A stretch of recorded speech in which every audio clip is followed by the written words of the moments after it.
نحمده ونستعينه ونستهديه ونؤمن به ونتوكل عليه ونعوذ بالله من شرور أنفسنا ومن سيئات أعمالنا من يهده الله فلا مضل له ومن يضلله فلا هادي له أشهد أن لا إله إلا الله وحده لا شريك له وأشهد أن محمدًا عبده ورسوله أرسله بالهدى ودين الحق ليظهره على الدين كله ولو كره المشركون أما بعد فيا أيها الناس أوصيكم عباد الله ونفسي أولا بتقوى الله فقد قال الله عز وجل يا أيها الذين آمنوا اتقوا الله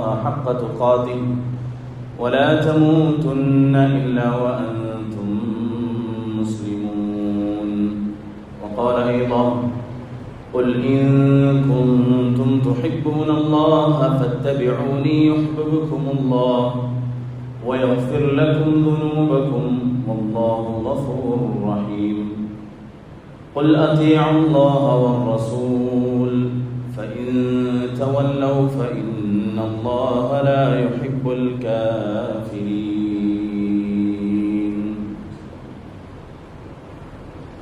ബഹുമാനപ്പെട്ട സത്യവിശ്വാസികളെ മുഅ്മിനീങ്ങളെ ജീവിതത്തിൻ്റെ എല്ലാ മേഖലകളിലും അല്ലാഹുവിനെ ഭയപ്പെട്ട് വഴിപ്പെട്ട് തഖ്വയിൽ അധിഷ്ഠിതമായ ജീവിതം നയിക്കണമെന്ന് എന്നോടും നിങ്ങൾ ഓരോരുത്തരോടും വളരെ ഗൗരവത്തോടുകൂടി ഉണർത്തുകയാണ്, ഓർമ്മപ്പെടുത്തുകയാണ്. ഈ ഭൂമിയിൽ നമുക്ക് ജീവിക്കാൻ ആവശ്യമായ മുഴുവൻ സൗകര്യങ്ങളും ഒരുക്കി നൽകുന്നത് നമ്മളെ സൃഷ്ടിച്ച, നമ്മെ ഭൂമി ലോകത്തേക്ക് അവൻ്റെ പ്രതിനിധിയായി അയച്ച അല്ലാഹു സുബ്ഹാനഹു വ തആലയാണ്. അവൻ നൽകുന്ന അനുഗ്രഹങ്ങളാണ്, നിഅമത്തുകളാണ് നമ്മൾ ആസ്വദിക്കുന്നത്, അനുഭവിക്കുന്നത്. ഈ ഭൂമിയിൽ നിന്നും വിട പറയുമ്പോൾ നമ്മൾ മടങ്ങിച്ചെല്ലേണ്ടതും അവൻ്റെ അടുക്കലേക്കാണ്. ഇന്ന ഇലൈനാ ഇയാബഹും സുമ്മ ഇന്ന അലൈനാ ഹിസാബഹും. നിങ്ങൾ ഓരോരുത്തരും നമ്മിലേക്ക്, എന്നിലേക്ക് മടങ്ങി വരേണ്ടവരാണ്. വരിക മാത്രമല്ല, ഈ ഭൂമിയിൽ പരീക്ഷണാടിസ്ഥാനത്തിൽ അല്ലാഹു സുബ്ഹാനഹു വ തആല നമുക്ക് നൽകിയിട്ടുള്ള ചുരുങ്ങിയ കാലയളവിലെ ജീവിതം, ആ ജീവിതത്തെക്കുറിച്ച് കൃത്യമായിട്ടുള്ള ഹിസാബ് അല്ലാഹു സുബ്ഹാനഹു വ തആല നടത്തുമെന്നാണ്. നാം ചെയ്ത പ്രവൃത്തികൾ, നാം പറഞ്ഞ വാക്കുകൾ, നമ്മുടെ ഇടപാടുകൾ, നമ്മുടെ പ്രവർത്തനങ്ങൾ ഓരോന്നും അല്ലാഹു സുബ്ഹാനഹു വ തആല ചോദിക്കുകയും അതിനനുസൃതമായിട്ടുള്ള പ്രതിഫലങ്ങൾ അല്ലാഹു നൽകുകയും ചെയ്യുമെന്ന് പരിശുദ്ധ ഖുർആനിലൂടെ റസൂലുള്ളാഹി സ്വല്ലല്ലാഹു അലൈഹി വസല്ലമ തങ്ങളുടെ സുന്നത്തിലൂടെ നമ്മളോട് ഓർമ്മപ്പെടുത്തുന്നുണ്ട്. ആ ഒരു ബോധ്യത്തോടു കൂടി ഈ ഭൂമിയിലേക്ക് പിറന്നു വീണ നാം ഓരോരുത്തരും മരിക്കേണ്ടവരാണ്, മരിച്ച അല്ലാഹുവിലേക്ക് മടങ്ങേണ്ടവരാണ്, മടങ്ങിയ ശേഷം അവൻ്റെ ഹിസാബിന് സാക്ഷികളാവേണ്ടവരാണ് എന്നുള്ള ഉത്തമമായ ബോധ്യത്തോടു കൂടി നമ്മുടെ വാക്കുകൾ, പ്രവർത്തനങ്ങൾ, ചലനങ്ങൾ, ചിന്തകൾ ഇവയൊക്കെയും സൂക്ഷിച്ചുകൊണ്ട് അല്ലാഹു സുബ്ഹാനഹു വ തആലയുടെ കൽപ്പനയനുസരിച്ചുകൊണ്ട് തഖ്വയിൽ അധിഷ്ഠിതമായ ജീവിതം നയിക്കാൻ നാം ഓരോരുത്തരും ശ്രദ്ധിക്കേണ്ടതുണ്ട്. അല്ലാഹു സുബ്ഹാനഹു വ തആല മുത്തഖീങ്ങളായി ജീവിച്ച് മരിക്കുവാനുള്ള തൗഫീഖ് നാം ഏവർക്കും നൽകി അനുഗ്രഹിക്കുമാറാകട്ടെ. നമ്മിൽ നിന്നും വന്നുപോയിട്ടുള്ള ചെറുതും വലുതുമായ മുഴുവൻ തെറ്റുകുറ്റങ്ങളും അല്ലാഹു പുറത്തു മാപ്പാക്കി തരട്ടെ. അവൻ ഇഷ്ടപ്പെടുന്ന, വഴിപ്പെടുന്ന ജീവിതം ജീവിക്കുവാനുള്ള സൗഭാഗ്യം അല്ലാഹു നമുക്ക് പ്രദാനം ചെയ്യട്ടെ. നമ്മുടെ എല്ലാ ആഗ്രഹങ്ങളും അല്ലാഹു നിറവേറ്റി തരട്ടെ. നമ്മൾ അനുഭവിച്ചുകൊണ്ടിരിക്കുന്ന പ്രശ്നങ്ങളും പ്രയാസങ്ങളും ബുദ്ധിമുട്ടുകളും അല്ലാഹു മാറ്റിത്തരട്ടെ. നമ്മളിലെ രോഗികൾക്ക്, നാം അനുഭവിച്ചുകൊണ്ടിരിക്കുന്ന രോഗങ്ങൾക്ക് അല്ലാഹു ആജിലായ മുസ്തമിറായ ശിഫാഅ് പ്രദാനം ചെയ്യട്ടെ. നമ്മിൽ നിന്നും മരണപ്പെട്ടു പോയവരുടെ ഖബറിടങ്ങൾ അല്ലാഹു സ്വർഗീയ ആരാമങ്ങളാക്കി തീർക്കുമാറാകട്ടെ. ദുആ കൊണ്ട് പ്രത്യേകം വസിയ്യത്ത് ചെയ്തവരുണ്ട്. അവർക്കൊക്കെയും അല്ലാഹു സുബ്ഹാനഹു വ തആല അവരുടെ ആഗ്രഹങ്ങൾ, അവരുടെ നിയ്യത്തുകൾ സഫലീകരിച്ച് നൽകി അനുഗ്രഹിക്കട്ടെ. മുസ്ലിം ഉമ്മത്തിനെ അല്ലാഹു കാത്തുരക്ഷിക്കട്ടെ.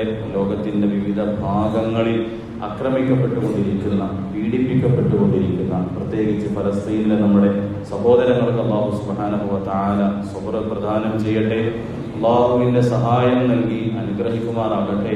മുസ്ലിം ഉമ്മത്തിന് അല്ലാഹു ഇസ്സത്തും ഇഫ്ഫത്തും നൽകട്ടെ. ആഖിബത്ത് നന്നായി മരിക്കുവാനുള്ള സൗഭാഗ്യം അല്ലാഹു നാം ഏവർക്കും പ്രദാനം ചെയ്യുമാറാകട്ടെ. അല്ലാഹു സുബ്ഹാനഹു വ തആല ലോകത്തിന് അനുഗ്രഹമായി നിയോഗിച്ച ആദരവായ റസൂലുള്ളാഹി സ്വല്ലല്ലാഹു അലൈഹി വസല്ലമ തങ്ങളെക്കുറിച്ചാണ് നാം സംസാരിച്ചു കൊണ്ടിരിക്കുന്നത്. തങ്ങളിലുള്ള വിശ്വാസം പൂർണ്ണമാവാതെ നാം ആരും തന്നെ യഥാർത്ഥ മുഅ്മിനാവുകയില്ല, വിശ്വാസിയാവുകയില്ല. വിശ്വാസത്തിൻ്റെ അടിസ്ഥാനം കലിമത്ത് തൗഹീദാണ്.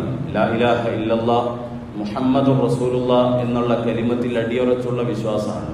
ലാ ഇലാഹ ഇല്ലല്ലാഹ് പോലെ തന്നെ പ്രധാനമാണ് മുഹമ്മദുൻ റസൂലുള്ളാഹ് എന്നുള്ളത്. അല്ലാഹു സുബ്ഹാനഹു വ തആല അവനെ പരിചയപ്പെടുത്താൻ വേണ്ടി, അവൻ്റെ ഗ്രന്ഥം നമുക്ക് ഓതി കേൾപ്പിക്കാൻ വേണ്ടി, ഹിദായത്തിലേക്ക് മനുഷ്യരെ നയിക്കുവാൻ വേണ്ടി നമ്മളിൽ നിന്ന് തന്നെ ഒരു പ്രവാചകനെ തിരഞ്ഞെടുക്കുകയും ആ പ്രവാചകൻ അള്ളാഹുവിനെ കുറിച്ചും അവൻ്റെ ഗ്രന്ഥത്തെക്കുറിച്ചും നമുക്ക് പറഞ്ഞു തരികയും ചെയ്തു.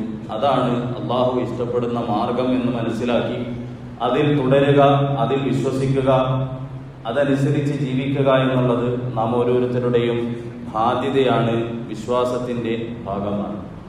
റസൂലുള്ളാഹി സ്വല്ലല്ലാഹു അലൈഹി വസല്ലമ തങ്ങളോട് വിശ്വാസികൾ എന്ന രീതിയിൽ നാം ഓരോരുത്തർക്കും ചില കടമകളുണ്ട്, കടപ്പാടുകളുണ്ട്.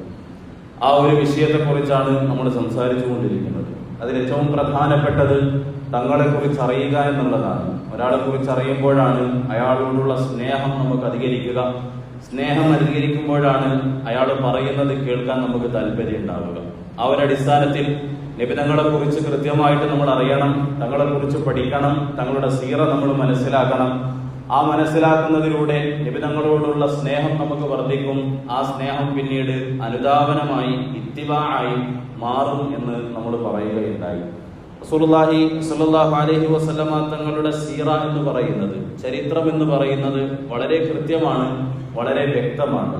ഒരുപാട് നേതാക്കന്മാർ, ഒരുപാട് ആചാര്യന്മാർ ഈ ലോകത്ത് കടന്നുപോയതായി നമുക്ക് കാണാൻ വേണ്ടി കഴിയും. അവരെ കുറിച്ചുള്ള ഓർമ്മകൾ ചിലപ്പോൾ മാത്രമാണ് നമുക്ക് കാണുവാൻ വേണ്ടി കഴിയുക. എന്നാൽ ഇത്രത്തോളം ഓർക്കുന്ന, ഇത്രത്തോളം ആൾക്കാർ സ്മരിക്കുന്ന 1500 വർഷങ്ങൾക്ക് ഇപ്പുറവും റസൂലുള്ളാഹി സ്വല്ലല്ലാഹു അലൈഹി വസല്ലമ തങ്ങളെ കുറിച്ചുള്ള ചർച്ചകൾ സജീവമാണ്. നബി തങ്ങളുടെ സീറത്ത്, നബി തങ്ങളുടെ ചരിത്രം വളരെ കൃത്യമായി, വ്യക്തമായി നമ്മളിലേക്ക് എത്തിച്ചേർന്നിട്ടുണ്ട്. അത് അല്ലാഹു സുബ്ഹാനഹു വ തആലയുടെ സംരക്ഷണത്തിന്റെ ഭാഗമാണ്. ഇന്നാ നഹ്നു നസ്സൽന ദിക്റ വ ഇന്നാ ലഹു ലഹാഫിളൂൻ. ഈ പരിശുദ്ധ ഖുർആനിനെ നിങ്ങൾക്ക് ഇറക്കി തന്നത് ഞാനാണ്, അതിന്റെ സംരക്ഷണവും നമ്മുടെ ബാധ്യതയാണ് എന്ന് പരിശുദ്ധ ഖുർആനിൽ അല്ലാഹു പറയുന്നുണ്ട്. പരിശുദ്ധ ഖുർആനിന്റെ സംരക്ഷണത്തിന്റെ ഭാഗമാണ് റസൂലുള്ളാഹി സ്വല്ലല്ലാഹു അലൈഹി വസല്ലമ തങ്ങളുടെ ജീവചരിത്രവും നബി തങ്ങളുടെ സുന്നത്തും സംരക്ഷിക്കുക എന്നുള്ളത്. കാരണം ഖുർആൻ മനസ്സിലാക്കണമെങ്കിൽ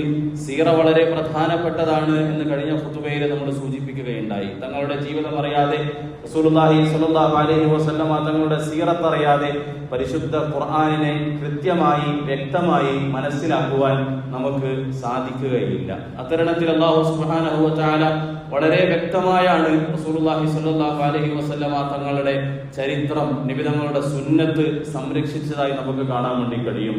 വളരെ കൃത്യമായിട്ടുള്ള പരമ്പരയിലൂടെ, സനദ് എന്നാണ് നമ്മളതിന് പറയാറുള്ളത്.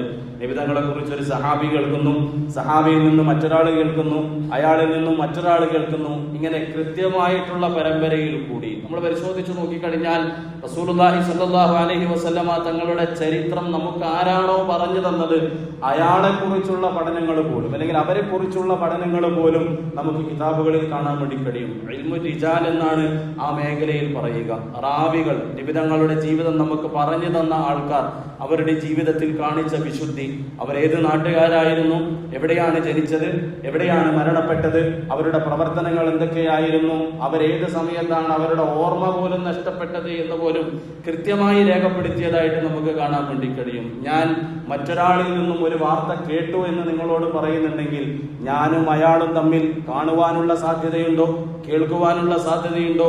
നമ്മൾ രണ്ടുപേരും ഒരേ നാട്ടുകാരാണോ, അതല്ല മറ്റൊരു നാട്ടുകാരനാണെങ്കിൽ ആ നാട്ടിലേക്ക് ഞാൻ സഞ്ചരിച്ചിട്ടുണ്ടോ എന്ന് വളരെ കൃത്യമായിട്ടുള്ള, വ്യക്തമായിട്ടുള്ള പഠനങ്ങൾ റസൂലുള്ളാഹി സ്വല്ലല്ലാഹു അലൈഹി വസല്ലമ തങ്ങളുടെ ജീവചരിത്രം നമുക്ക് പറഞ്ഞു തന്ന ആൾക്കാരുടെ വിഷയത്തിൽ പോലും നടന്നതായി നമുക്ക് കാണാൻ വേണ്ടി കഴിയുമെങ്കിൽ തങ്ങളുടെ ജീവിതം എത്ര സൂക്ഷ്മമായിട്ടായിരിക്കും നമ്മളിലേക്ക് എത്തിച്ചേർന്നത് എന്ന് നമുക്ക് ഓരോരുത്തർക്കും മനസ്സിലാക്കാൻ വേണ്ടി കഴിയും. നമുക്ക് സഹാബാക്കൾക്കിടയിൽ ഉണ്ടാകുന്ന നബി തങ്ങൾ സല്ലല്ലാഹു അലൈഹി വസല്ലമ തങ്ങളുടെ ജീവിതം അടിമുടി സഹാബാക്കൾ നമുക്ക് പറഞ്ഞു തന്നതായി സീറത്തിന്റെ കിതാബുകളിൽ നമുക്ക് കാണാൻ വേണ്ടി കഴിയും. ഒന്നും ഒഴിവാക്കിയിട്ടില്ല. തങ്ങൾ എങ്ങനെയായിരുന്നു, തങ്ങളുടെ ശരീര പ്രകൃതി എങ്ങനെയായിരുന്നു, റസൂലുള്ളാഹി സ്വല്ലല്ലാഹു അലൈഹി വസല്ലമ തങ്ങൾ നടക്കുന്നത് എങ്ങനെ, കിടക്കുന്നത് എങ്ങനെ, നബി തങ്ങൾ പള്ളിയിലേക്ക് പ്രവേശിക്കുന്നത് എങ്ങനെ, നബി തങ്ങൾ ബാത്റൂമിലേക്ക് പ്രവേശിക്കുന്നത് എങ്ങനെ, നബി തങ്ങൾ ഉറങ്ങുന്നതിന് മുമ്പ് എന്ത് ചെയ്തു, നബി തങ്ങൾ ഭക്ഷണം കഴിക്കുന്നതിന് മുമ്പ് എന്ത് ചെയ്തു, ഭക്ഷണം കഴിക്കുന്നതിനിടയിൽ എന്ത് ചെയ്തു, ഭക്ഷണം കഴിച്ചതിന് ശേഷം എന്ത് ചെയ്തു,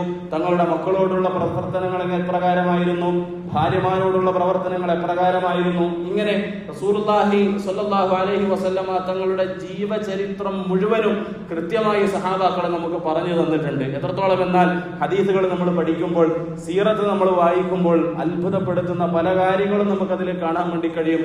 അതിലൊന്ന്, നബി തങ്ങൾ വഫാത്താകുന്ന സമയത്ത് റസൂലുള്ളാഹി സ്വല്ലല്ലാഹു അലൈഹി വസല്ലമ തങ്ങളുടെ തലയിൽ എത്ര കറുത്ത മുടികൾ ഉണ്ടായിരുന്നു, നരച്ച വെളുത്ത മുടികൾ ഉണ്ടായിരുന്നു എന്നുപോലും കൃത്യമായി കണക്കുകൾ രേഖപ്പെടുത്തുന്നതായി ഹദീസിന്റെ കിതാബുകളിൽ നമുക്ക് കാണാൻ വേണ്ടി കഴിയും. ഇങ്ങനെ ഒരു നേതാവിനെ വായിച്ചെടുക്കുന്ന, ഇങ്ങനെ ഒരു നേതാവിനെ പരിചയപ്പെടുത്തുന്ന മറ്റേതെങ്കിലും ഒരു പ്രസ്ഥാനത്തെ നമുക്ക് കാണാൻ വേണ്ടി കഴിയില്ല. നബി തങ്ങൾ വഫാത്താകുമ്പോൾ തങ്ങളുടെ ശരീരത്തിൽ ഉണ്ടായിരുന്ന നരച്ച മുടികളുടെ എണ്ണം എത്രയാണെന്ന് പോലും വളരെ കൃത്യമായി രേഖപ്പെടുത്തിയത് നമുക്ക് കാണാൻ വേണ്ടി കഴിയും. അത്രയും കൃത്യമായ, വ്യക്തമായ, സൂക്ഷ്മമായ രീതിയിൽ കൂടിയാണ് സീറത്ത്, തങ്ങളുടെ ചരിത്രം നമ്മളിലേക്ക് എത്തിയിട്ടുള്ളത്. അതുകൊണ്ട് കൃത്യമായ സ്രോതസ്സുകളിൽ നിന്ന് റസൂലുള്ളാഹി സ്വല്ലല്ലാഹു അലൈഹി വസല്ലമ തങ്ങളുടെ ജീവചരിത്രം നമ്മൾ പഠിക്കണം.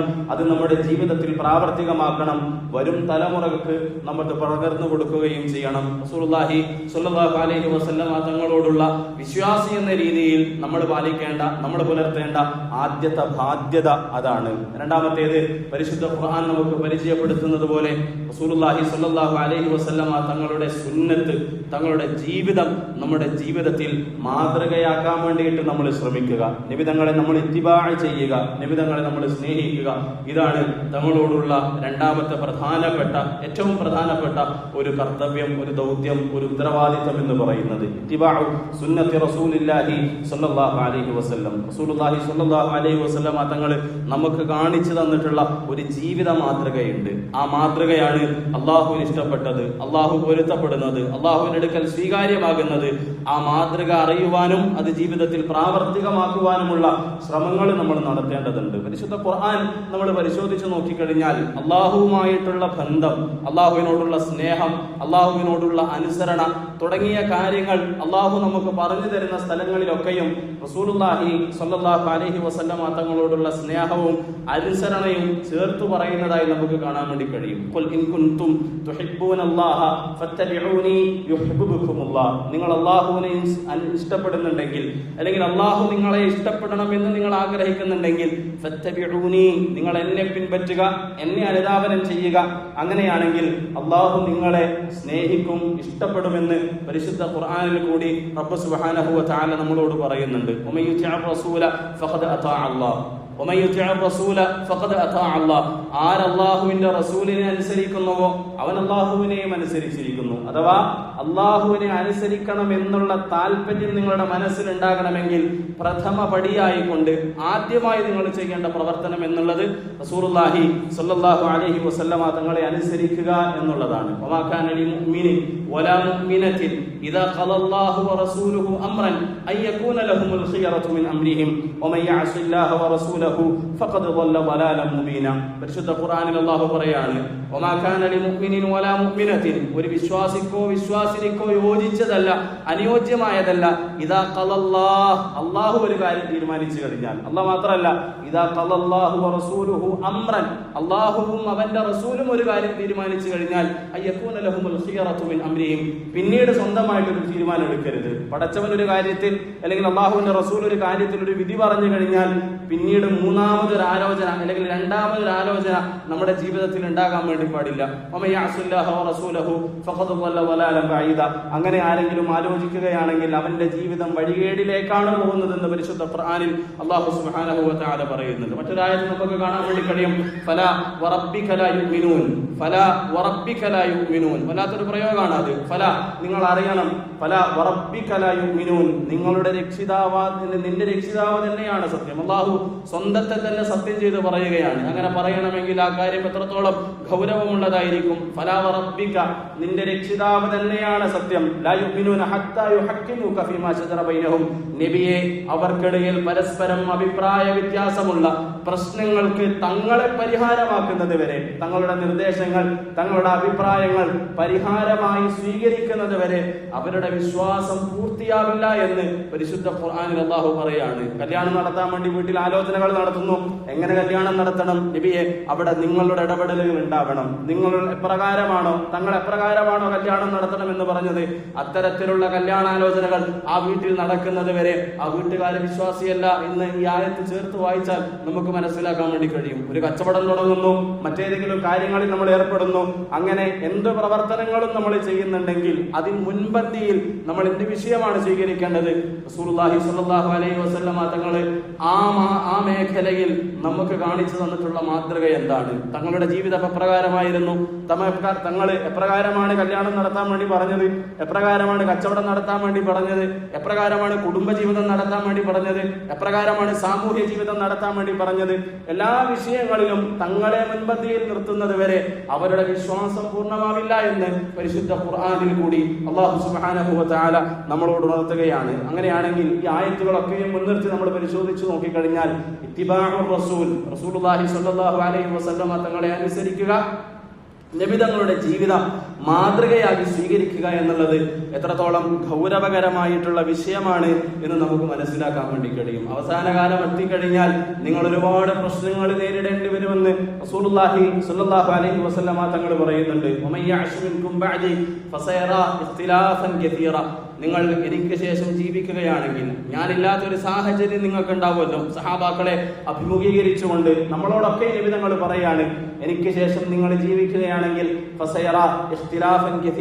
ഒരുപാട് അഭിപ്രായ വ്യത്യാസങ്ങൾ, ഒരുപാട് ഫിത്നകൾ അഭിമുഖീകരിക്കേണ്ടി വരും. ആ ഫിത്നകളിൽ നിന്ന് എങ്ങനെ രക്ഷപ്പെടണം എന്നുള്ള ആലോചന നിങ്ങൾ നടത്തുന്നുണ്ടെങ്കിൽ ഫഅലൈക്കും ബിസുന്നതി വസുന്നതി ഖുലഫാഇർ റാഷിദീൻ അൽ മഹ്ദിയീൻ തമസ്സകൂ ബിഹാ വഅദ്ദു അലൈഹാ ബിന്നവാജിസ്. നബി നിങ്ങൾ പറയാണ്, ഞാനും എന്റെ സഹാബാക്കളും നിങ്ങൾക്ക് കാണിച്ചു തന്നിട്ടുള്ള ഒരു ജീവിതമുണ്ട്.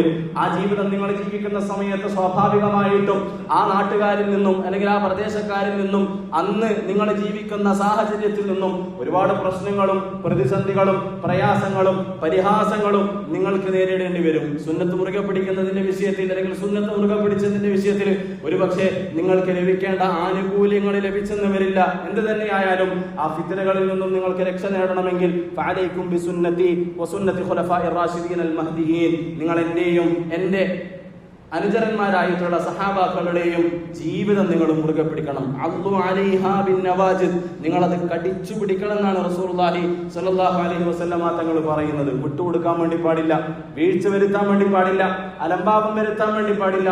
വളരെ ശക്തമായി കൊണ്ട് സുന്നത്ത് നിങ്ങളുടെ ജീവിതത്തിൽ പ്രായോഗികമാക്കണമെന്ന് റസൂലുള്ളാഹി സ്വല്ലല്ലാഹു അലൈഹി വസല്ലമ തങ്ങൾ നമ്മളോട് ഉണർത്തിയതായിട്ട് നമുക്ക് കാണാൻ വേണ്ടി കഴിയും. റസൂലുള്ളാഹി സ്വല്ലല്ലാഹു അലൈഹി വസല്ലമ തങ്ങളുടെ സഹാബത്ത് ആ വിഷയത്തിൽ വളരെ വലിയ മാതൃകയാണ്. നബി തങ്ങളുടെ ജീവിതം അവരുടെ ജീവിതത്തിൽ പ്രാവർത്തികമാക്കുന്നതിൽ അവർ കാണിച്ചിട്ടുള്ള ആവേശം, അവർ കാണിച്ചിട്ടുള്ള കണിശത നമ്മൾ കണ്ടു കഴിഞ്ഞാൽ അത്ഭുതപ്പെട്ടു പോകും. സഹാബാക്കൾ ഓരോരുത്തരും നബി തങ്ങളുടെ വീട്ടിൽ നിന്നും എത്ര ചവിട്ടടിയാണ് പള്ളിയിലേക്ക് വെച്ചത് എന്ന് നോക്കിക്കൊണ്ട് അത്രയും ചവിട്ടടി വെച്ചുകൊണ്ട് പള്ളിയിലേക്ക് നടന്നു പോകാനുള്ള ശ്രമങ്ങൾ നടത്തിയവരായിരുന്നു. അങ്ങനെയാണെങ്കിൽ ബാക്കിയുള്ള വിഷയത്തിൽ അവരുടെ ആത്മാർത്ഥത എത്രത്തോളമാണ് എന്ന് നമുക്ക് വായിച്ചെടുക്കാൻ വേണ്ടി കഴിയും. നമ്മൾ എപ്രകാരമാണ് നടക്കുന്നത്, റസൂലുള്ളാഹി സ്വല്ലല്ലാഹു അലൈഹി വസല്ലമ തങ്ങൾ എപ്രകാരമാണ് ഇരിക്കുന്നത് എന്ന് പോലും കൃത്യമായി നോക്കുകയും നിരീക്ഷിക്കുകയും അപ്രകാരം ചെറിയ കാലുള്ളവര് നീട്ടി നടക്കാൻ വേണ്ടി തുടങ്ങി, വലിയ കാലുള്ളവര് അവരുടെ കാലടികളെ നിയന്ത്രിച്ചുകൊണ്ട് നിബിധങ്ങൾ എത്ര കാലടി വെച്ചോ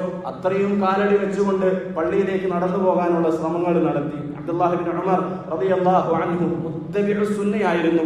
റസൂലുള്ളാഹി സ്വല്ലല്ലാഹു അലൈഹി വസല്ലമ തങ്ങളുടെ ഓരോ നിമിഷവും ജീവിതത്തിൽ പകർത്തണമെന്ന് അതിയായി ആഗ്രഹിച്ച ഒരു സഹാബിയായിരുന്നു. നബി തങ്ങളുടെ കാലഘട്ടത്തിൽ അദ്ദേഹം ചെറിയ കുട്ടിയാണ്. നബി തങ്ങളുടെ വഫാത്തിന് ശേഷം വലുതായ സമയത്ത് വലിയ സഹാബാക്കളുടെ അടുക്കൽ ചെന്നുകൊണ്ട് ഓരോ കാര്യങ്ങളും ചോദിക്കുന്നതാണ്. റസൂലുള്ളാഹി സ്വല്ലല്ലാഹു അലൈഹി വസല്ലമ തങ്ങൾ യാത്ര ചെയ്തപ്പോൾ എങ്ങനെയാണ് യാത്ര ചെയ്തത്, അതുപോലെ അദ്ദേഹം യാത്ര ചെയ്യാൻ വേണ്ടി ശ്രമിക്കും. ഒരു സമയത്ത് അദ്ദേഹത്തോടൊപ്പം യാത്ര ചെയ്യുന്ന സഹാബാക്കള് ഒരു സ്ഥലത്തെത്തിയ സമയത്ത് അദ്ദേഹം വെറുതെ ഇങ്ങനെ കുനിയുന്നത് കണ്ടു. സഹാബാക്കള് ചോദിച്ചു, എന്തിനാണ് നിങ്ങളിപ്പോ കുനിഞ്ഞത്? കുനിയാൻ മാത്രം തടസ്സങ്ങളൊന്നും വഴിയിലില്ലല്ലോ. ആ സമയത്ത് അബ്ദുല്ലാഹ് ഇബ്നു ഉമർ റളിയല്ലാഹു അൻഹു പറയുന്നുണ്ട്, നബി തങ്ങൾ സല്ലല്ലാഹു അലൈഹി വസല്ലം യാത്ര ചെയ്യുന്ന സമയത്ത് അന്ന് ഇവിടെ ഒരു മരം ഉണ്ടായിരുന്നു. ആ മരത്തിന്റെ വൃക്ഷം, ആ മരത്തിന്റെ ചില്ല, ആ മരത്തിന്റെ കൊമ്പ്, ആ കൊമ്പ് തലയിൽ തട്ടാതിരിക്കാൻ വേണ്ടിയിട്ട് നബി തങ്ങൾ ഇങ്ങനെ കുനിഞ്ഞു പോകുമായിരുന്നു. എന്നാൽ ഇന്നിവിടെ മരമൊന്നുമില്ല, അവിടെ കുനിഞ്ഞു പോകാൻ വേണ്ടിയിട്ട് മരമൊന്നുമില്ല. ആ മരമൊക്കെ നശിച്ചു പോയിരിക്കുന്നു, അല്ലെങ്കിൽ ആ മരമൊക്കെ വെട്ടിമാറ്റിയിരിക്കുന്നു. പക്ഷേ അവിടെ എത്തിയപ്പോൾ നബി തങ്ങൾ തലകുനിച്ചു.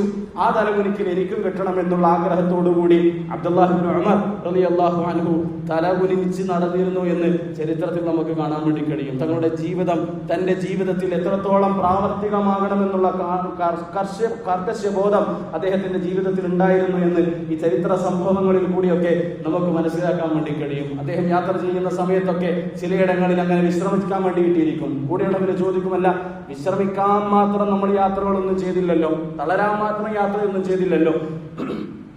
ആ സമയത്ത് അദ്ദേഹം പറയും, എന്റെ റസൂൽ, എന്റെ ഹബീബ് മുഹമ്മദ് മുസ്തഫ സല്ലല്ലാഹു അലൈഹി വസല്ലം യാത്ര ചെയ്യുമ്പോൾ ഈ മരത്തണലിൽ അടിയിലിരുന്ന് വിശ്രമിച്ചിട്ടുണ്ടായിരുന്നു. അതെന്റെ ജീവിതത്തിലും പ്രാവർത്തികമാക്കാൻ വേണ്ടിയിട്ട് ഞാൻ ശ്രമിക്കുകയാണ് എന്ന് അദ്ദേഹം പറയും. കേൾക്കുമ്പോൾ നമുക്ക് കൗതുകം തോന്നുമെങ്കിലും റസൂലുള്ളാഹി സ്വല്ലല്ലാഹു അലൈഹി വസല്ലമ തങ്ങളുടെ ഓരോ ചലനങ്ങളും ജീവിതത്തിൽ പ്രാവർത്തികമാക്കാൻ വേണ്ടിയിട്ടുള്ള ശ്രമങ്ങൾ നടത്തിയവരായിരുന്നു സഹാബത്തുൽ കിറാം റളിയല്ലാഹു അൻഹും അജ്മഈൻ എന്ന് നമുക്ക് കാണാൻ വേണ്ടി കഴിയും. ഉമ്മ ഹബീബ റളിയല്ലാഹു അൻഹ റിവായത്ത് ചെയ്യുന്ന ഒരു ഹദീസ് നമുക്ക് കാണാൻ വേണ്ടി കഴിയും.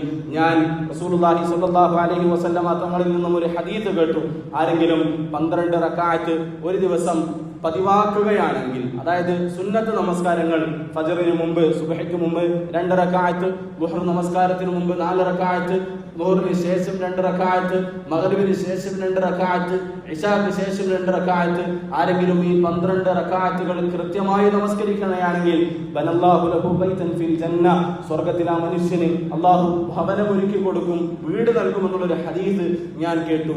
ഉമ്മു ഹബീബ റളിയല്ലാഹു അൻഹ പറയുന്നുണ്ട്, ആ ഹദീസ് കേട്ടതിന് ശേഷം ആ നമസ്കാരം എന്റെ ജീവിതത്തിൽ ഞാൻ ഉപേക്ഷിച്ചിട്ടേയില്ല. ഫർള് നമസ്കാരത്തിന്റെ കാര്യമല്ല, സുന്നത്ത് നമസ്കാരത്തിന്റെ കാര്യമാണ് പറയുന്നത്. ആ റസൂലുള്ളാഹി സ്വല്ലല്ലാഹു അലൈഹി വസല്ലമ തങ്ങളുടെ ഹദീസ് എപ്പോൾ ഞാൻ കേട്ടതിന് ശേഷം ഒരിക്കൽ പോലും എന്റെ ജീവിതത്തിൽ ഞാൻ ആ സുന്നത്ത് നമസ്കാരങ്ങൾ ഒഴിവാക്കിയിട്ടില്ല എന്ന് ഉമ്മു ഹബീബ റളിയല്ലാഹു അൻഹ പറയുന്നുണ്ട്. കിതാബുകൾ പരിശോധിച്ച് നോക്കിക്കഴിഞ്ഞാൽ നമ്മളെ അത്ഭുതപ്പെടുത്തുന്ന ഒരു കാര്യമുണ്ട്. ഈ ഹദീസ് റിവായത്ത് ചെയ്യുന്ന 3 റാവികളുണ്ട്. അംബസ എന്ന് പറയുന്ന ഒരു വ്യക്തി, അംർ ബിൻ ഔസ് എന്ന് പറയുന്ന ഒരു വ്യക്തി, നുഅ്മാൻ ബിൻ സാലിം എന്ന് പറയുന്ന വ്യക്തി. ഇവരിലൂടെയാണ് ഈ ഹദീസ് നമ്മളിലേക്ക് എത്തുന്നത്. ഇവർ 3 പേരും ഉമ്മു ഹബീബ റളിയല്ലാഹു അൻഹ പറഞ്ഞതുപോലെ തന്നെ പറയുന്നുണ്ട്. റസൂലുള്ളാഹി സ്വല്ലല്ലാഹു അലൈഹി വസല്ലമ തങ്ങൾ ഉമ്മു ഹബീബക്ക് ഈ ഹദീസ് പറഞ്ഞു കൊടുത്തു. ഉമ്മു ഹബീബ അംബസ എന്ന് പറയുന്ന വ്യക്തിക്ക് ഹദീസ് പറഞ്ഞു കൊടുത്തു. അംബസ എന്ന് പറയുന്ന വ്യക്തി അംർ ബിൻ ഔസ് എന്ന് പറയുന്ന വ്യക്തിക്ക് ഹദീസ് പറഞ്ഞു കൊടുത്തു. അംർ ബിൻ ഔസ് എന്ന് പറയുന്ന വ്യക്തി നുഅ്മാൻ ബിൻ സാലിം എന്ന് പറയുന്ന വ്യക്തിക്ക് ഹദീസ് പറഞ്ഞു കൊടുത്തു. ആ വ്യക്തി നമുക്ക് ഹദീസ് പറഞ്ഞു തന്നു. ഈ 3 പേരും ഈ ഹദീസ് അവരാരിൽ നിന്നാണോ കേട്ടത്, ആ കേട്ടതിന് ശേഷം അവരുടെ ജീവിതത്തിൽ ഈ നമസ്കാരം പതിവായിരുന്നു. ഇപ്പോൾ ഈ ഹദീസ് നമ്മൾ കേട്ടു, അല്ലെങ്കിൽ ഇതിനു മുമ്പ് എത്രയോ തവണ നമ്മൾ കേട്ടു. ഉറപ്പിച്ച് തറപ്പിച്ച് നമ്മളിൽ എത്ര പേർക്ക് പറയാൻ വേണ്ടി കഴിയും, ഈ ഹദീസ് കേട്ടതിന് ശേഷം ഒരിക്കൽ പോലും എന്റെ ജീവിതത്തിൽ 12 റക്അത്ത് നമസ്കാരം ഒഴിവാക്കിയിട്ടില്ല, അല്ലെങ്കിൽ ഒഴിവായിട്ടില്ല എന്ന് ധൈര്യത്തോടു കൂടി പറയാൻ പറ്റുന്ന എത്ര പേരുണ്ട്? സഹാബാക്കൾ റസൂലുള്ളാഹി സ്വല്ലല്ലാഹു അലൈഹി വസല്ലമ തങ്ങളുടെ ജീവിതം, തങ്ങൾ കാണിച്ചു തന്നിട്ടുള്ള അമലുകൾ എത്രത്തോളം ഗൗരവത്തോടു കൂടിയാണ്, ആവേശത്തോടു കൂടിയാണ്, കൃത്യമായിട്ടാണ് പകർത്തിയത് എന്ന് ഈ സംഭവങ്ങളിൽ കൂടിയൊക്കെ നമുക്ക് മനസ്സിലാക്കാൻ വേണ്ടി കഴിയും. ഇവ തങ്ങളൊരു കാര്യം പറഞ്ഞു കഴിഞ്ഞാൽ പിന്നീട് അത് ചെയ്യാമെന്ന് നമ്മൾ പറയാൻ വേണ്ടി പാടില്ല.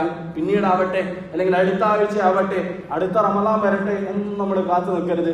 ഒരു സുന്നത്തിനെ കുറിച്ച് നമ്മൾ കേട്ട് കഴിഞ്ഞാൽ പിന്നീട് ആ സുന്നത്ത് നമ്മുടെ ജീവിതത്തിന്റെ ഭാഗമാകണം.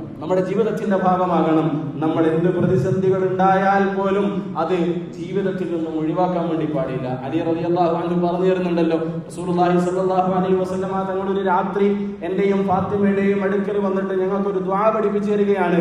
ഉറങ്ങാൻ കിടക്കുന്ന സമയത്ത് 33 തവണ സുബ്ഹാനല്ലാഹ്, 33 തവണ അൽഹംദുലില്ലാഹ്, 34 തവണ 100 തറക്കാൻ വേണ്ടിയിട്ട് അല്ലാഹു അക്ബർ എന്ന് പറയണം. ഇങ്ങനെ 100 ദിക്റുകൾ പൂർത്തിയാക്കാതെ നിങ്ങൾ കിടന്നുറങ്ങരുത് എന്ന് പറഞ്ഞു. അലി തങ്ങൾ പറയുന്നുണ്ട്, മരണം വരെ നബി തങ്ങളുടെ ആ വാക്ക് എന്റെ ജീവിതത്തിൽ ഞാൻ പ്രാവർത്തികമാക്കിയിരുന്നു. സഹാബാക്കൾ ചോദിക്കുന്നുണ്ട്, സിഫീനിന്റെ രാത്രിയിൽ അങ്ങ് ഉപേക്ഷിച്ചിട്ടില്ലേ? സിഫീൻ യുദ്ധം അലി ഇബ്നു അബീ താലിബ് റളിയല്ലാഹു അൻഹുവിന്റെ കാലഘട്ടത്തിൽ നടക്കുന്ന യുദ്ധമായിരുന്നു. മുസ്ലിമീങ്ങൾ പരസ്പരം പോരടിച്ചിരുന്ന ഒരു സമയമായിരുന്നു. ആ സമയത്ത് ഒരു നേതാവ് എന്ന നിലയിൽ, ഖലീഫ എന്ന നിലയിൽ അദ്ദേഹത്തിന് ഉണ്ടാകുന്ന പ്രഷർ എത്രത്തോളം വലുതായിരിക്കും എന്ന് നമ്മളൊന്ന് ആലോചിച്ച് നോക്കുക. ആ പ്രഷറിന്റെ സമയത്ത് പോലും നബി തങ്ങൾ പഠിപ്പിച്ചു തന്നിട്ടുള്ള ഈ പ്രാർത്ഥന പറഞ്ഞിട്ടല്ലാതെ, ദിക്ർ പൂർത്തിയാക്കിയിട്ടല്ലാതെ ഞാൻ കിടന്നുറങ്ങിയിട്ടില്ല എന്ന് അലി തങ്ങൾ പറയുന്നുണ്ട്. നമ്മളൊന്ന് ആലോചിച്ച് നോക്കുക. നമ്മൾ ഫർദുകൾക്ക് പോലും പലപ്പോഴും വീഴ്ച വരുത്താറുണ്ട്. എന്താണ്? ദുഹർ നമസ്കരിക്കാത്തത് ചെറിയ തിരക്കായി പോയി. അസർ എന്താണ് ഉപേക്ഷിച്ചത്? വീട്ടിൽ കല്യാണമായിരുന്നു, ആൾക്കാരൊക്കെ വന്ന തിരക്കായിരുന്നു. ആ തിരക്ക് കാരണം എനിക്ക് അസർ നമസ്കരിക്കാൻ വേണ്ടി പറ്റിയില്ല. ഫർദുകളിൽ പോലും പലപ്പോഴും നമ്മൾ തിരക്കുകളുടെ കാരണം പറഞ്ഞുകൊണ്ട് വീഴ്ചകൾ വരുത്താറുണ്ട്. എന്നാൽ സഹാബത്തുൽ കിറാം നബി തങ്ങൾ പഠിപ്പിച്ചു കൊടുത്തൊരു സുന്നത്ത് പോലും അവരുടെ ജീവിതത്തിൽ എത്ര ഗൗരവത്തോടു കൂടിയാണ് പ്രാവർത്തികമാക്കിയത് എന്ന് നാം ഓരോരുത്തരും മനസ്സിലാക്കേണ്ടതാണ്, നമ്മൾ അറിയേണ്ടതാണ്. തങ്ങളൊരു കാര്യം പറഞ്ഞു കഴിഞ്ഞാൽ അത് ജീവിതത്തിൽ പെട്ടെന്ന് തന്നെ നമ്മൾ പ്രാവർത്തികമാക്കണം. ആയിഷ ബീവി റളിയല്ലാഹു അൻഹ റിവായത്ത് ചെയ്യുന്ന ഒരു ഹദീസിൽ നമുക്ക് കാണാൻ വേണ്ടി കഴിയും. ആയിഷ ബീവി പറയുന്നുണ്ട്, മുഹാജിരീങ്ങളായിട്ടുള്ള സ്ത്രീകളെ അല്ലാഹു സുബ്ഹാനഹു വ തആല അനുഗ്രഹിക്കട്ടെ. കാരണം എന്താണ്? ഹിജാബിന്റെ ആയത്തിറക്കി അല്ലാഹു സുബ്ഹാനഹു വ തആല വിശ്വാസികളോട് പറഞ്ഞു, ഫല്യദ്രിബിന ബിഖുബരിഹിന്ന അലാ ജുനൂബിഹിന്ന, അവരെ ബുർഖകൾ ധരിച്ചു കൊള്ളട്ടെ, അവര് മുഖമക്കന ധരിച്ചു കൊള്ളട്ടെ എന്നുള്ള ആയത്തിറങ്ങിയ സമയത്ത് മുഖമക്കന തയ്ക്കാൻ വേണ്ടിയിട്ട് തുണിയില്ല. അത് ടൈലർ ഷോപ്പിൽ കൊടുത്തിട്ട് അടുത്ത ആഴ്ച മുതൽ തുടങ്ങാം ഒന്നും അവര് പറഞ്ഞില്ല. അവര് ആയത്തിറങ്ങി എന്ന് കേട്ടപ്പോ നബി തങ്ങൾ അവരോട് നിങ്ങളുടെ മുഖം നിങ്ങൾ മറക്കുക എന്ന് പറഞ്ഞപ്പോൾ വീട്ടിലുണ്ടായിരുന്ന തുണികളും മറകളും വിരിപ്പുകളും കീറിക്കൊണ്ട് അവരുടെ മുഖം മറച്ചു എന്ന് ചരിത്രത്തിൽ നമുക്ക് കാണാൻ വേണ്ടി കഴിയും. സഹാബാക്കളെ സംബന്ധിച്ചിടത്തോളം മുഖമക്കര ഇടാൻ വേണ്ടിയിട്ട് മക്കര കയ്യിലില്ല, അത് മാർക്കറ്റിൽ പോയിട്ട് വാങ്ങിക്കട്ടെ എന്നൊന്നും അവർ പറഞ്ഞില്ല. വീട്ടിന്റെ അകത്തളത്തിൽ നിന്നാണ് അങ്ങനെ ഒരു ആയത്തിറങ്ങിയത് എന്ന് അവർ കേൾക്കുന്നത്. കേട്ട ഉടനെ തന്നെ അവരുടെ വീട്ടിലുണ്ടായിരുന്ന മറകൾ, കർട്ടനുകൾ, വിരിപ്പുകൾ അത് മുറിച്ചുകൊണ്ട് കീറിക്കൊണ്ട് അവർ ആ ഒരു കൽപ്പനയെ അംഗീകരിച്ചു എന്ന്, അനുസരിച്ചു എന്ന് ചരിത്രത്തിൽ നമുക്ക് കാണാൻ വേണ്ടി കഴിയും. ഖുറൈശികളെ സംബന്ധിച്ചിടത്തോളം, മക്കക്കാരെ സംബന്ധിച്ചിടത്തോളം പ്രത്യേകിച്ച് അവരുടെ ജീവിതത്തിൽ ഏറ്റവും കൂടുതൽ സ്വാധീനം ചെലുത്തിയിട്ടുള്ള ഒരു സാധനമായിരുന്നു കള്ളെന്ന് പറയുന്നത്. ആ കള്ള് റസൂലുള്ളാഹി സ്വല്ലല്ലാഹു അലൈഹി വസല്ലമ തങ്ങൾ ഇതാ നിങ്ങൾക്ക് അല്ലാഹു നിഷിദ്ധമാക്കിയിരിക്കുന്നു, ഇനി നിങ്ങൾ അതിൽ നിന്നും ഒരു തുള്ളി പോലും കുടിക്കരുത് എന്ന് പറഞ്ഞപ്പോ സഹാബാക്കൾ ചിലർ കള്ളു കുടിച്ചുകൊണ്ടിരിക്കുകയായിരുന്നു. ആയത്തിറങ്ങുന്ന സമയത്ത് ചില ആൾക്കാർ കള്ള് ഷാപ്പിൽ നിന്നും കള്ളു കുടിച്ചുകൊണ്ടേയിരിക്കുകയായിരുന്നു. അവരുടെ വായിലേക്ക് കള്ളെടുത്ത് വെച്ചിട്ടുണ്ടായിരുന്നു. സഹാബാക്കൾക്ക് ആലോചിക്കാമായിരുന്നു, ഒരു സിപ്പും കൂടി കുടിച്ച് അല്ലെങ്കിൽ ഈ ഗ്ലാസും കൂടി കുടിച്ച് ഇതോടുകൂടി നിർത്താമെന്ന് പറയായിരുന്നു. പക്ഷേ സഹാബാക്കൾ അവരുടെ ചുണ്ടിലേക്ക് ചേർത്ത് വെച്ച കപ്പുകൾ താഴെ ഇടുന്നുകൊണ്ട് ഇൻതഹൈന, ഇനി കള്ള് കൈകൊണ്ട് തൊടില്ല എന്നുള്ള പ്രതിജ്ഞ എടുത്തതായി ചരിത്രത്തിൽ നമുക്ക് കാണാൻ വേണ്ടി കഴിയും. റസൂലുള്ളാഹി സ്വല്ലല്ലാഹു അലൈഹി വസല്ലം തങ്ങളുടെ ഹദീസ് നമ്മൾ കേട്ട് കഴിഞ്ഞാൽ, നബി തങ്ങൾ സ്വല്ലല്ലാഹു അലൈഹി വസല്ലം തങ്ങളുടെ കൽപ്പന നമ്മളോട് പറഞ്ഞു കഴിഞ്ഞാൽ അത് ഉടനെ തന്നെ പ്രാവർത്തികമാക്കാൻ വേണ്ടിയിട്ട് നമ്മൾ ശ്രമിക്കണം. അവിടെ പിന്നെ യുക്തിക്ക് സ്ഥാനമില്ല. പലപ്പോഴും നമ്മൾ ചിന്തിക്കുന്നതാണ്, ഒരു ഹദീസ് കേട്ട് കഴിഞ്ഞാൽ നമ്മളൊന്ന് ആലോചിക്കും. ഒരു വിശ്വാസിയെ സംബന്ധിച്ചിടത്തോളം അല്ലാഹു സുബ്ഹാനഹു വ തആല പറയുന്നുണ്ടല്ലോ, ഫഅലം അന്നഹു ലാ ഇലാഹ ഇല്ലല്ലാഹ്, അല്ലാഹു അല്ലാതെ വേറൊരു ആരാധ്യനുമില്ല എന്ന് നിങ്ങൾ അറിയണം. ആദ്യം അല്ലാഹുവിനെ കുറിച്ച് അറിഞ്ഞതിന് ശേഷമാണ് നിങ്ങൾ വിശ്വസിക്കേണ്ടത്. പടച്ചവൻ പറയുന്നുണ്ട്, നിങ്ങൾ വിശ്വസിക്കണമെന്ന് നിർബന്ധമില്ല. നിങ്ങൾ ആദ്യം ഈ പ്രാപഞ്ചിക ദൃഷ്ടാന്തങ്ങളെ കുറിച്ച് ആലോചിക്കുക, മനസ്സിലാക്കുക, അറിയുക.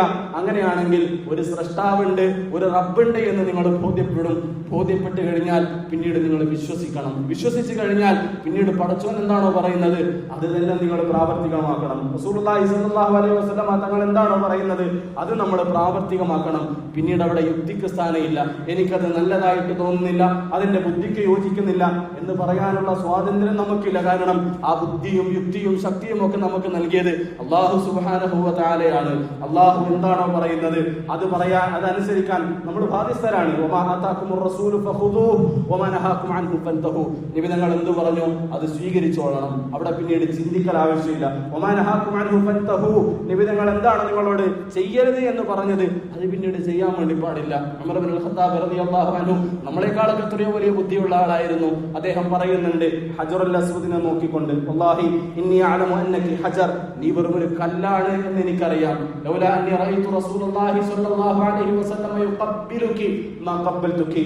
നബി തങ്ങൾ നിന്നെ ചുംബിച്ചത് കണ്ടതുകൊണ്ട് മാത്രമാണ് ഞാൻ നിന്നെ ചുംബിക്കുന്നത്. അഥവാ നബി തങ്ങൾ നിന്നെ ചുംബിച്ചില്ലായിരുന്നെങ്കിൽ, നിന്നെ മഹത്വപ്പെടുത്തിയില്ലായിരുന്നെങ്കിൽ ഞാൻ നിന്നെ ചുംബിക്കില്ല എന്ന് ഉമർ ഇബ്നുൽ ഖത്താബ് റളിയല്ലാഹു അൻഹു പറയുന്നു. നമുക്ക് ആലോചിക്കാലോ, വെറും ഒരു കല്ല്, ആ കല്ലിനെ നമ്മൾ എന്തിനാണ് ഇങ്ങനെ ആദരിക്കുന്നത്, ബഹുമാനിക്കുന്നത് എന്നുള്ള ചോദ്യം നമ്മുടെ മനസ്സിലുണ്ടാകും. ഉമർ ഇബ്നുൽ ഖത്താബ് റളിയല്ലാഹു അൻഹു മറ്റൊരു സന്ദർഭത്തിൽ പറയുന്നുണ്ട്, റംല് നടത്തം നമുക്ക് ഉംറയൊക്കെ നിർവഹിച്ചവർക്കറിയാം. തവാഫ് ചെയ്യുന്ന സമയത്ത് ആദ്യത്തെ 3 തവാഫ് അല്പം വേഗത്തിൽ ഒരു ശക്തി ഉപയോഗിച്ചുകൊണ്ട്, അല്ലെങ്കിൽ നടക്കുകയല്ല ഓടുകയല്ല, ഇതിന്റെ ഇടയിൽ കൂടി ഒരവസ്ഥയിൽ നടക്കേണ്ട ഒരു സാഹചര്യമുണ്ട്. റംല് നടത്തം എന്നാണ് അതിനെ പറയാറുള്ളത്. അങ്ങനെ നടക്കുന്ന സമയത്ത് നമ്മുടെ കയ്യിന്റെ മസിൽ പുറത്തു കാണിക്കണമെന്നാണ്, അത്തരത്തിൽ ഇഹ്റാം കെട്ടണമെന്നാണ് ഉംറ ചെയ്തവർക്ക് പരിചയം ഉണ്ടാകും. ഉമർ ഇബ്നുൽ ഖത്താബ് റളിയല്ലാഹു അൻഹു പറയുന്നുണ്ട്, ഉംറത്തുൽ ഖളാഇന്റെ സമയത്ത്, അഥവാ ഹുദൈബിയ സന്ധി കഴിഞ്ഞ് മുശ്രിക്കീങ്ങൾ റസൂലുള്ളാഹി സ്വല്ലല്ലാഹു അലൈഹി വസല്ലം തങ്ങളോട് പറഞ്ഞു, ഈ വർഷം നിങ്ങൾ തിരിച്ചു പോകണം, അടുത്ത വർഷം നിങ്ങൾ വന്നിട്ട് ഉംറ ചെയ്യുക. അതിനാണ് ഉംറത്തുൽ ഖളാ എന്ന് പറയുക.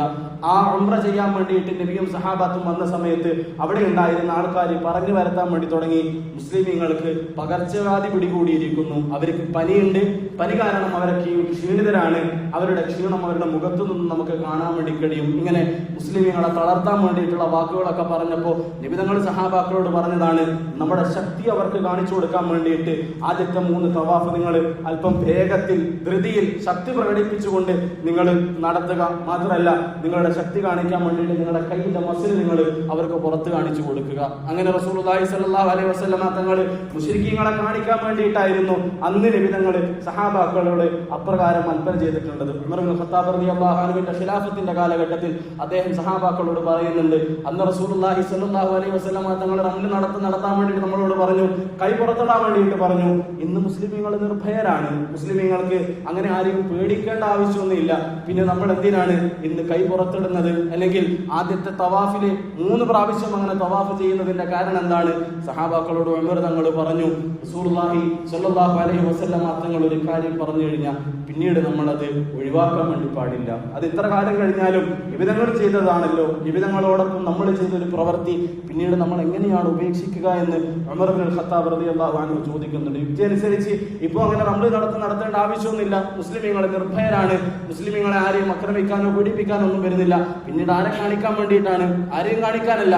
നിബിധങ്ങൾ അങ്ങനെ ചെയ്തു, അതുകൊണ്ട് ഞങ്ങളും അങ്ങനെ ചെയ്യുന്നു എന്നുള്ള നിലപാടാണ് വിശ്വാസികൾക്ക് വേണ്ടത് എന്ന് ഉമർ ഇബ്നുൽ ഖത്താബ് റളിയല്ലാഹു അൻഹു സഹാബാക്കളോട് പറയുന്നത്. അതുകൊണ്ട് വിശ്വാസികളെ, മുഅ്മിനീങ്ങളെ, നമ്മുടെ ജീവിതത്തിൽ സുന്നത്തിനെ നമ്മൾ മുറുകെ പിടിക്കുക. റസൂലുള്ളാഹി സ്വല്ലല്ലാഹു അലൈഹി വസല്ലം തങ്ങൾ കാണിച്ചു തന്നിട്ടുള്ള മാതൃക, ആ മാതൃകയെ കുറിച്ച് നമ്മൾ അറിയുക. മരണം വരെയും അത് ജീവിതത്തിൽ പ്രാവർത്തികമാക്കാൻ വേണ്ടിയിട്ട് നമ്മൾ ശ്രമിക്കുക. അല്ലാഹു സുബ്ഹാനഹു വ തആല നാം ഓരോരുത്തരെയും അതിന് അനുഗ്രഹിക്കുമാറാകട്ടെ. റസൂലുള്ളാഹി സ്വല്ലല്ലാഹു അലൈഹി വസല്ലം തങ്ങളുടെ സുന്നത്ത് ജീവിതത്തിൽ പ്രാവർത്തികമാക്കാനുള്ള സൗഭാഗ്യം നമുക്കും നാമുമായി ബന്ധപ്പെട്ടവർക്കും അല്ലാഹു സുബ്ഹാനഹു വ തആല നൽകി അനുഗ്രഹിക്കുമാറാകട്ടെ. വിശ്വാസികളെ, മുഅ്മിനീങ്ങളെ, വളരെ പ്രധാനപ്പെട്ട ഒരു കാര്യം ഉണർത്താൻ വേണ്ടിയിട്ട് ഈ ഒരു സമയം ഉപയോഗപ്പെടുത്തുകയാണ്. അല്ലാഹു സുബ്ഹാനഹു വ തആല നമുക്ക് നൽകിയിട്ടുള്ള അനുഗ്രഹങ്ങൾ എത്ര വലുതാണ്.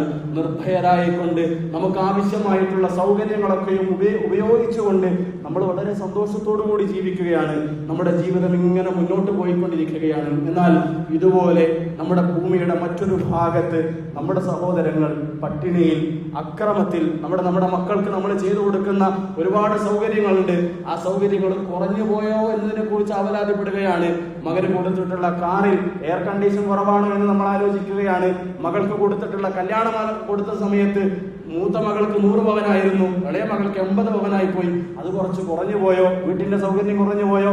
നാട്ടിലെ സൗകര്യം കുറഞ്ഞു പോയോ? കാറിന്റെ സൗകര്യം കുറഞ്ഞു പോയോ എന്നൊക്കെ ആവലാതിപ്പെട്ടുകൊണ്ട് ജീവിക്കുന്ന സന്ദർഭത്തിൽ ഒരു മേൽക്കൂര പോലും ഇല്ലാതെ മുകളിലേക്ക് നോക്കിയാൽ ആകാശം മാത്രം കാണുന്ന ഒരു ജനത നമുക്ക് ചുറ്റും ജീവിക്കുന്നുണ്ട് എന്നുള്ള ബോധ്യം നമ്മുടെ മനസ്സിലുണ്ടാകണം. അവരെ മറന്നുകൊണ്ട് ഒരു ദിവസം പോലും കഴിച്ചു കൂട്ടുന്ന ഒരവസ്ഥ നമ്മുടെ ജീവിതത്തിൽ ഉണ്ടാകാൻ വേണ്ടി പാടില്ല. ഗസയിലെ പാവപ്പെട്ട മക്കള് എത്ര പട്ടിണിയിൽ അടുക്കളയിലായിട്ട് നടന്നുകൊണ്ടിരിക്കുന്നത്. നമ്മൾ ഭക്ഷണം കഴിക്കുന്ന സമയത്ത് കഴിച്ച ഭക്ഷണം ബാക്കിയാക്കി കളയുന്ന സമയത്ത് ആ പിഞ്ചോമനകളുടെ മുഖം നമ്മുടെ മനസ്സിലേക്ക് കൂടി വരണം. ഒരു നേരത്തെ ഭക്ഷണത്തിന് വേണ്ടി അവർ യാചിച്ചു കൊണ്ടിരിക്കുകയാണ്. ആ ബോംബുകളും മിസൈലുകളും നിലക്കുന്ന ഒരു ദിവസത്തിന് വേണ്ടി അവർ സ്വപ്നം കണ്ടുകൊണ്ടിരിക്കുകയാണ്. നമ്മുടെ മക്കളെ പോലുള്ള മക്കള്, പിഞ്ചു പൈതങ്ങൾ, പാലിന്റെ മണം മാറാത്ത മക്കൾ പോലും അക്രമത്തിന് ഇരയാക്കപ്പെട്ടുകൊണ്ടിരിക്കുകയാണ്. ഭക്ഷണം യാചിച്ചുകൊണ്ട് കൈ നീട്ടുന്ന കുട്ടിയുടെ തലക്ക് നേരെ വെടി പൊട്ടിക്കുന്ന ഒരവസ്ഥ നമ്മൾ കണ്ടുകൊണ്ടിരിക്കുകയാണ്. ഇതൊക്കെയും കണ്ടിട്ട് കണ്ടില്ല എന്ന് നടിച്ച് ജീവിക്കുന്നുണ്ടെങ്കിൽ തീർച്ചയായിട്ടും അള്ളാഹുവിന്റെ കോടതിയിൽ നാളെ നമ്മൾ സമാധാനം പറയേണ്ടി വരുമല്ലോ. നാളെ ഇൻഷാ അല്ലാഹ് അവരൊക്കെയും ഷഹീദുകളുടെ പ്രതിഫലം നേടിക്കൊണ്ട് ശുഹദാക്കളായിക്കൊണ്ട് നാളെ ആഖിറത്തിൽ മഹ്ശറയിൽ അള്ളാഹുവിന്റെ മുന്നിൽ ഇങ്ങനെ പുഞ്ചിരിച്ച് നിൽക്കുന്ന സമയത്ത് പടച്ചോൻ നമ്മളോട് ചോദിക്കുന്ന ഒരു ചോദ്യമുണ്ട്: അവർക്ക് വേണ്ടി നിങ്ങൾ എന്ത് ചെയ്തു? അവർക്ക് വേണ്ടി നിങ്ങൾ എന്ത് ചെയ്തു? ആ സമയത്ത് നമ്മുടെ മനസ്സിൽ നിന്നും ആത്മാർത്ഥമായിട്ട് എന്ത് മറുപടിയാണ് നമുക്ക് പറയാൻ വേണ്ടി കഴിയുക? ഗസയുമായി ബന്ധപ്പെട്ടുള്ള വിഷയത്തിൽ ഒരു പണ്ഡിതൻ പ്രതികരിച്ചത് വളരെ ശ്രദ്ധേയമായിട്ട് തോന്നി. അത് നിങ്ങളുമായിട്ട് പങ്കുവെക്കുകയാണ്. അദ്ദേഹം പറഞ്ഞു, ഒരു കഥയാണ്. ആ കഥയിൽ കൂടിയാണ് അദ്ദേഹം ഗുണപാഠം നമുക്ക് പറഞ്ഞു തരുന്നത്. 3 സുഹൃത്തുക്കൾ ചേർന്നുകൊണ്ട് ഒരിക്കലൊരു മത്സരത്തിന് വേണ്ടി തയ്യാറായി. എന്തായിരുന്നു മത്സരം? ഏറ്റവും ഹീനമായിട്ടുള്ള, ഏറ്റവും മോശമായിട്ടുള്ള പ്രവൃത്തി ആര് ചെയ്യുന്നുവോ അയാൾ വിജയി. അങ്ങനെ ഒരു മത്സരം. ഏറ്റവും മോശപ്പെട്ട പ്രവർത്തനം ചെയ്യുന്ന ആളെ വിജയിയായി പരിഗണിക്കുന്ന ഒരു മത്സരം. അങ്ങനെ 3 പേരും കൂടി മത്സരത്തിന് വേണ്ടി തയ്യാറായി. ഒന്നാമത്തെ ആള് വഴിയരികിൽ നിന്നും ഒരു പാവപ്പെട്ട സ്ത്രീ വിറകും ചുമന്നുകൊണ്ട് നടന്നു വരുന്നുണ്ടായിരുന്നു.